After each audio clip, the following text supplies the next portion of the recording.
This is Wednesday evening. It's October the 15th, and we're meeting on a Wednesday because of the holiday on Monday. Present at the start of the meeting, though I can't see them, I'm going to take Lisa's word for it, is Council Greenberg from Ward 1, Council Malachi from Ward 3, Gentile from 4, Council Humphrey from Ward 5, Council Bixby from Ward 6, Council Grossman from Ward 7, and Council Lipoff from Ward 8. First item up for discussion tonight is 256-25. We're on to the mayor requesting authorization to appropriate and expend the sum of $152,255 from the Energy Stabilization Fund to fund an LED lighting project at the Newton Education Center. This has already been approved by Public Facilities by a vote of 5-0. Who's presenting this? That'll be me, Sam? Counselor. All right, Sam, go right ahead, please. Thank you, Mr. Chair, and good to be here with your committee. So this project would be to convert the entire Newton Education Center over to efficient LED lighting with lighting controls. Since 2014, I think we've done around 24 kind of major LED projects in our buildings, including the majority of our schools. This past winter, we completed the final phase at Newton South. So this project is continuing in that work across our building portfolio. The total project cost here is $268,575. We've been approved for a rebate from the utilities of just over $116,000. So that's about 43% off by my math. So we're requesting to pay for the net amount of that of $152,255 out of the Energy Stabilization Fund. Once complete, this is projected to save just over $26,000 annually in electricity costs over at NPS. And they should see some additional savings in terms of maintenance related costs as well. So thank you for your consideration of this request. I'm happy to answer any questions from the committee. Okay. And again, if I miss somebody, because I don't seem to have all of everybody in my view, are there questions? All right, there's some more people. All right, are there questions for on this item from members of the committee? I don't see anyone. I had basically just one question, Sam. I noticed that it looks like Rise Engineering is going to do the work for you. That's right. Have they done work for us before? Yes, quite a bit of work, actually. They've done, I think, the vast majority of our LED projects so far, and a variety of other kind of energy, HVAC kind of work across our buildings. Okay, I asked because I know that I think they're based in Rhode Island, and my experience with them has been in the southeast of of our state, especially on the Cape. So I just wanted to make sure they've done some work, because it's not the same field, but several years ago, some people may remember that we had a bunch of solar projects. And we use, Amoresco got some of the bids, and then I forget the name of the company, but they were based in New York. I think it was Macquarie or McCurry. Right. Yeah. And they ended up not performing, right? And so that didn't work out very well, but I'm glad to hear you've got experience with Rise. All right. Are there any other questions? Sounds like a good deal. Seeing none, could I then get a motion to approve, please? I'll move it. Okay, Julia's moved it. All those in favor, please say aye. Aye. Opposed? Abstentions? Okay, the motion passes 7-0. Thank you, Sam. Thank you. All right, next item is 274-25, the Community Preservation Committee recommending an appropriation of $2,154,544 in Community Preservation Act funding, with $1,654,544 from the CPA unrestricted fund balance and $500,000 from CPA Housing 26 budgeted reserves. Molly Hutchins is here. And Peter Sargent, if you're here from the committee, I assume, and if you have anything you want to add, just let us know. Okay, Molly, go right ahead. All right. Laura Kreitzer, who is the staff person for the Affordable Housing Trust, the Director of Community Housing, is also on the call. But yeah, let's get into it. The Newton Affordable Housing Trust. This is our FY26 funding. We do this funding every year. Just a refresher, the City Council established the Affordable Housing Trust in December 21. It was established as a meeting group in June 22. Over the last 3 years, the trustees have developed program guidelines and an application process and are now accepting funding applications. During the initial ordinance review process, the Community Preservation Committee agreed to allocate its annual target for community housing funds each year to the trust for its use in future housing projects. The annual funding application this year requests that the community preservation program's target amount for community housing, which is at 35%, which that 2 million number represents. 35% of the FY25 annual funds be allocated to the Housing Trust for future projects which acquire, create, support, preserve, and restore or rehabilitate affordable housing in Newton. This is the breakdown in funding, which should also be in the docket request and in the packet. And this is our most recent, I have to update it for the month of October, but this is our most recent finances at a glance, showing our overall obligations for the FY26 year and what we expected this would be. And you can see the NAHT payment under expenses, it's the second line. That's all I have, but Peter Sargent with the Housing Trust and Laura are both here to answer questions as well. Okay, well, let's start and see if there are any questions from members of the committee. Let's see. We have a question from Counselor Greenberg. Okay, Counselor Greenberg, go right ahead. Oh, thank you. Excuse me. So I understand that funding the Newton Housing Trust was created to streamline the process, but then in the further explanation, it's written that future project requesting Housing Trust funding will still be required to meet all the requirements of the Community Preservation Act. So I'm just curious how it's streamlined, if it still has to meet all those requirements. So I can answer that, and Laura and Peter jump in if you have more to add. That there are certain requirements for what the Community Preservation Act funds can fund. They can fund building systems, building envelope. They can't fund like renovation of individual units. So in that sense, the funds still have to be allocated the way community preservation funds would be allocated.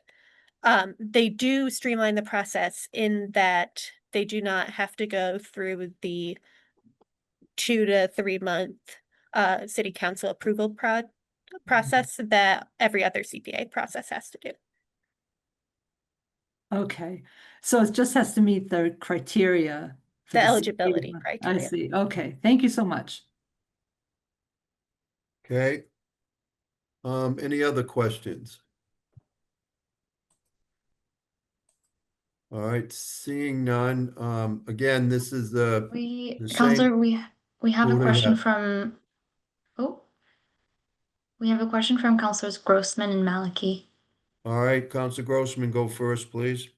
Thank you, Mr. Chair. So I was just hoping that Ms. Hutchins and Mr. Sargent could just review the latest actions of the Newton Affordable Housing Trust, and what, if anything, money has been allocated for. I certainly am supportive of the request and the transfer, and it's standard to what we've been doing the last few years, but I don't actually know much about what, if any, accomplishments we've had under this model. Peter, you want to tackle that? Laura, you want to take that, or do you want me Never to? Okay. Well, I'm happy either way. okay, go ahead. I didn't see you on the scroll, so go ahead. Sorry, I apologize. I'm in my car and it's dark in here. But the most recent thing that the trust has spent funding on is $4 million to Newton Gardens project. That's right on the Newtonville border in North Newton. That will provide 112 units of affordable housing, 30 of which are at or below 80% AMI. 16 will be will have vouchers to be significantly lower income, and then the rest of them will be capped at 110% AMI for workforce housing through the state program. We've also used trust funding to help complete work at the Coleman House, which is an affordable senior housing development, and we've used funding to do a project to look at where more development can be done. And Peter, am I missing any? I feel like I'm missing one. I apologize. The supportive housing project, but I think, and it's an important point to Councilor Greenberg's and to you, Councilor Grossman, that the option to purchase the property at Newton Gardens was very time sensitive, and because of the thorough but expedited process that the trust could perform, it came to the last day before that option expired, before that property would have been lost to Newton and to be affordable housing, and would have gone to a market rate developer. So I think it just underscores what the intent of the trust was, and that we believe we were very thorough in vetting the project with Wynn, who happens to be an extremely well-known developer throughout the country, frankly, but that it really emphasizes what we were able to accomplish for a significant amount of money, frankly, to help bring 112 units of affordable housing into Newton.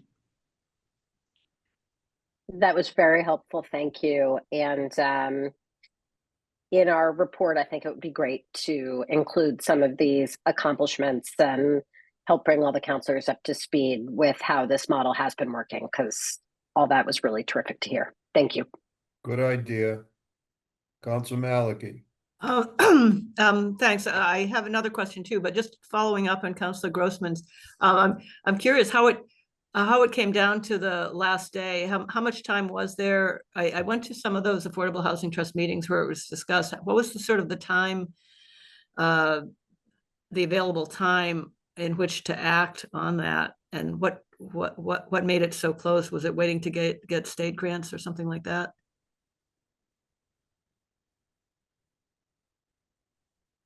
So that was part of the funding process, was getting state funding as well. I think the part of this was that they needed to have assurances that they would have local support as well. And so it was wonderful that the trust was able to quickly work with them to take a vote to set aside that funding with conditions that needed to be met and that were worked out in the meantime. But that was the benefit of being able to work quickly through the trust to dedicate those funding to the project, as we were able to do that. And I think one, maybe two meetings that we were able to do that. Okay, yeah, I understand all that. I'm just wondering how it came down to one day, and we could have lost it if we'd been a day later. History, and with a smile on my face, it was review of legal documents that got delayed. In this current market, which is so difficult, and with some of the changes It just made it very tight coming down to make sure that everything lined up and all of the documentation was correct so that there would be no complications with the final closing. And it was a finite date. And There was were it no- like not our law department, but outside outside. attorneys? Okay. And then the general question I had on the funding, am I correct that basically all of the target 35%, the number being appropriated to the Affordable Housing Trust represents the 35%, and there's nothing left for housing left in the rest of the CPC fund? So that is correct. We do allocate the full 35% to the Affordable Housing Trust, and that's what that number represents. We do have unrestricted funds, and a project could always additionally, in theory, apply to CPC directly. Though I think the committee prefers this system where the Housing Trust is reviewing all the housing projects. Yeah, it seems it takes advantage of the specialization. I was just wondering why the budgeted reserves number is 500,000 is a round number.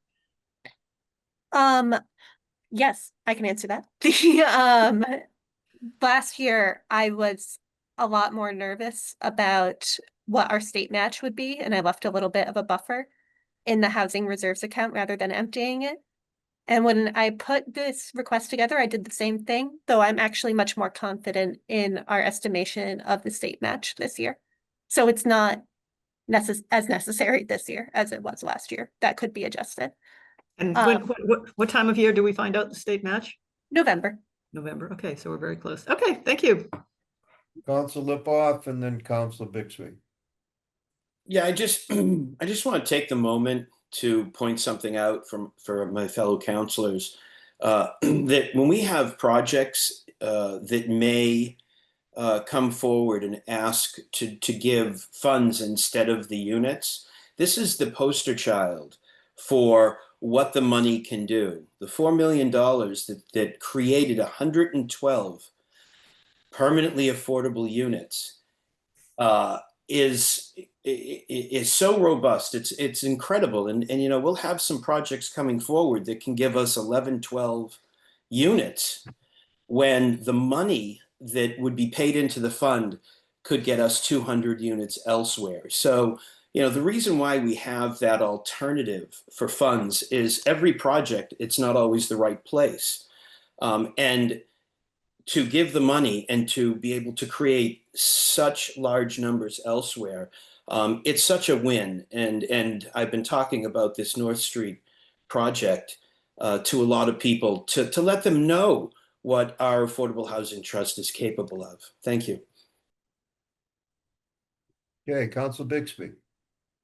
Just a quick comment that there's actually a really nice article about this project in the Globe today. So it, I think, showcases this process nicely and would be a great thing to read more about and share. Thanks. All right, I don't see any other hands. So could I get a motion to approve, please? So moved. All right, motion to approve by Council Lipoff. All those in favor, please say aye. Aye. Aye. Opposed? Abstentions? Okay, the motion passes 7-0. Thank you all for coming in. Thank you. Thank you. Bye. All right, Thank we you. have, Lisa, you had your hand up? Yes, I believe we've been joined by Councillor Mickley. So Oh, that may okay. be an 8-0 vote, but I'm not Councilor sure. Mickley, you here for the vote? All right, well, let's assume that yes, he put his hand up. Okay, so that the vote was 8-0. Thank you, Lisa. Okay, the last two items involve our HR department. Lisa, correct me if I'm wrong. I don't see anybody from HR, do you? So what I want to do is I'll take both of them up. But I want to do 299-25 first and then come back to 275-25. So let me read the 299-25 into the record. It's Counselor Gentile, and I won't read everybody's name, but there are 20 other city councilors that signed on requesting fact-finding and discussion regarding a workers' compensation claim filed by Loretta Busa.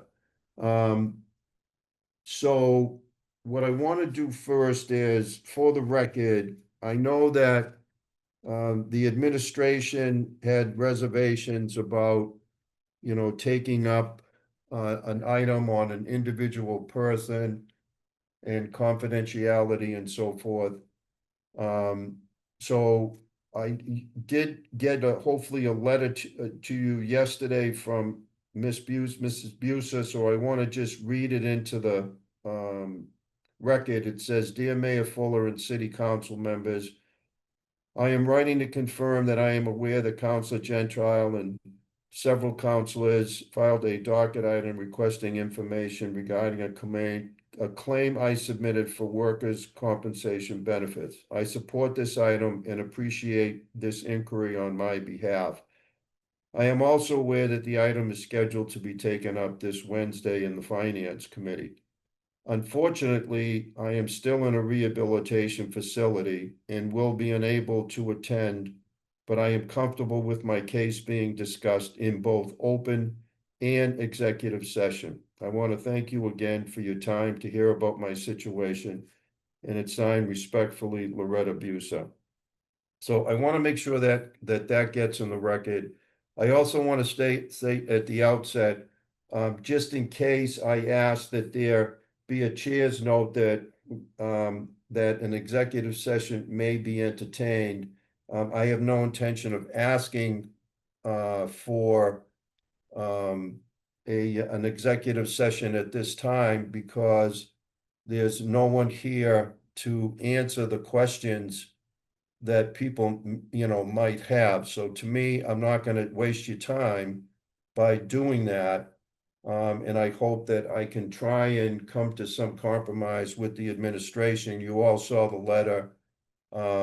They indicated that as soon as the item was docketed over 2 weeks ago, I asked Lisa to reach out and let the Human Resources Department, Michelle Pizzi O'Brien, the mayor's office, and the law department know that we were going to take this up tonight. And I was hoping that there would be people here to answer questions that we had. Again, to ask questions. But anyway, that didn't happen.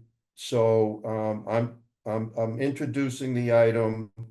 I'm just going to, for those people that are not familiar with the situation, I'm just going to give just a quick summary of why I docketed it and got the support of others to at least, ask some questions.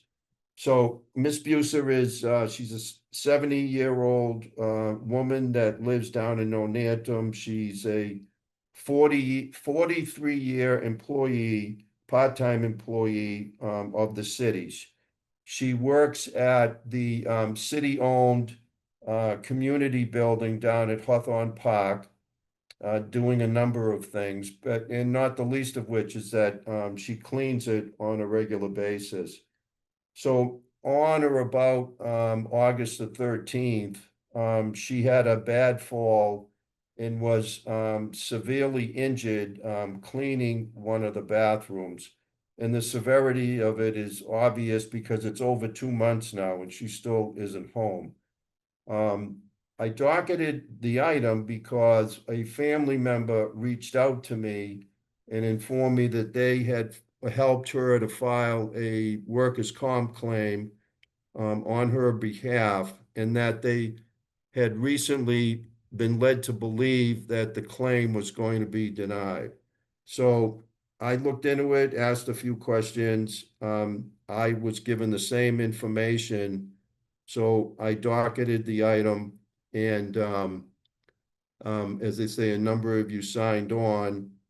And but again, I'm what I want to do tonight is ask for somebody to make a motion to hold so that we can try and find out a way to get some members of the administration here so that we can ask some questions about, the nature of it.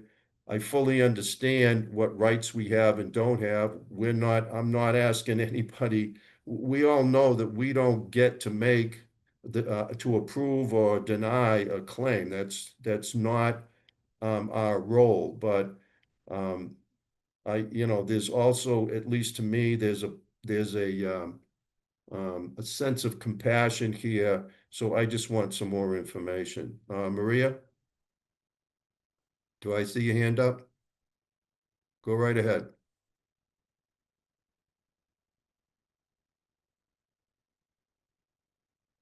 Does she have to be unmuted?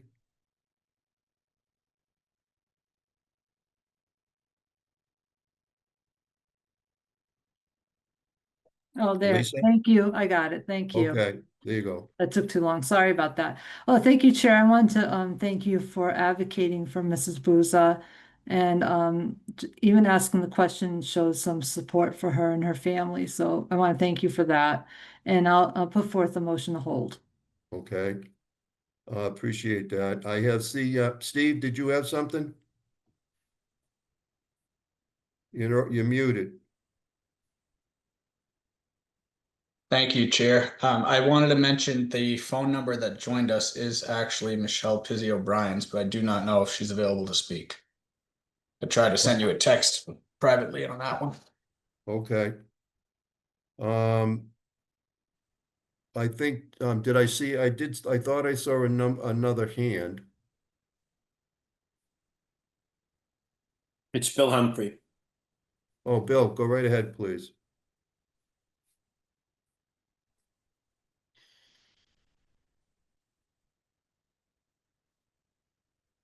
Okay. Well, I don't think she's going to comment on this just based on the memo from yesterday from the administration, but just bigger picture. I would be interested in us thinking about that broader question of whether or not this policy needs to be changed in general, not just in relation to this specific case. It is unfathomable to me how this makes any sense. And I don't even think the rest of the public has this situation where like you can hire someone to do a job for you, but because they're part-time, even though they got hurt working for you at your property, that they don't qualify. I mean, I'm very unclear on how that's even allowed. So that might be something to look at, not just related to this specific situation. Okay. It's interesting that you raised that point. I mean, what I could do, and I believe that the administration would be receptive, is if I would have filed another docket item on behalf of the committee, asking for a discussion about the policy in general. So, if people think that that makes sense, I can also do that. But I appreciate your thoughts on it. Is there anyone else? Let me see.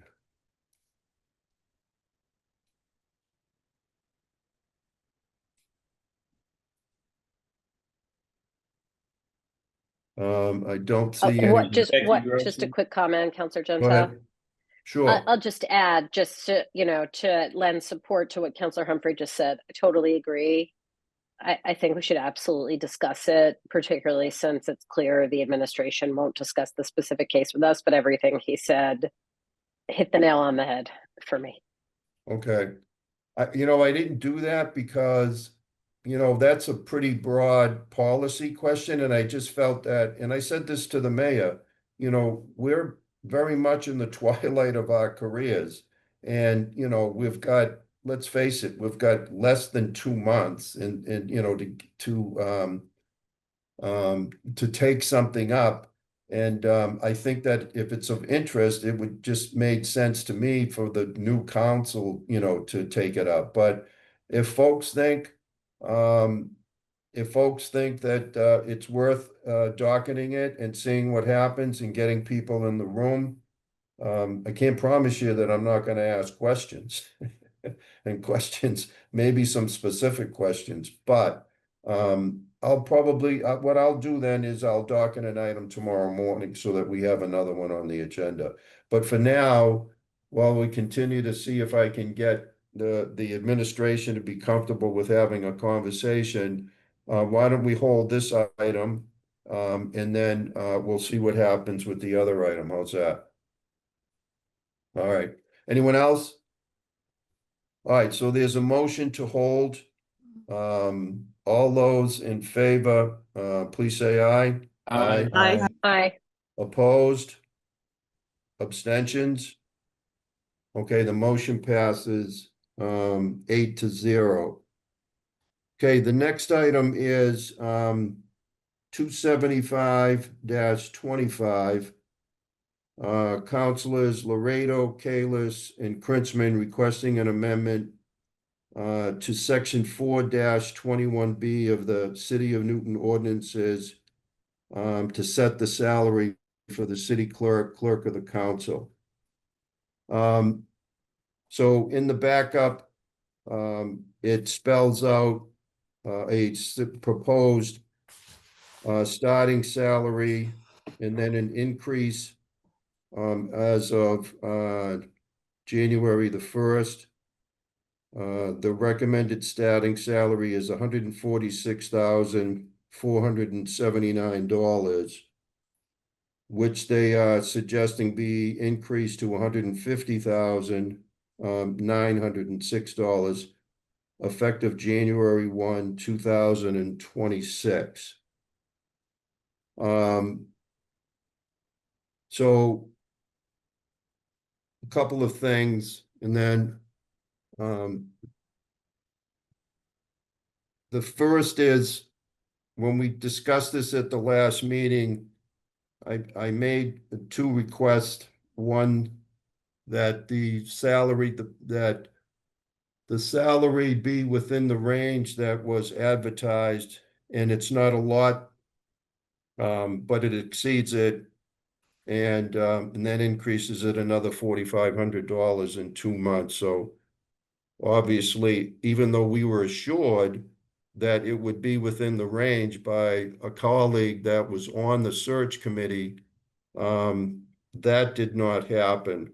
I want to make sure that you know that Carol Moore, when she left, was making a little under $139,000.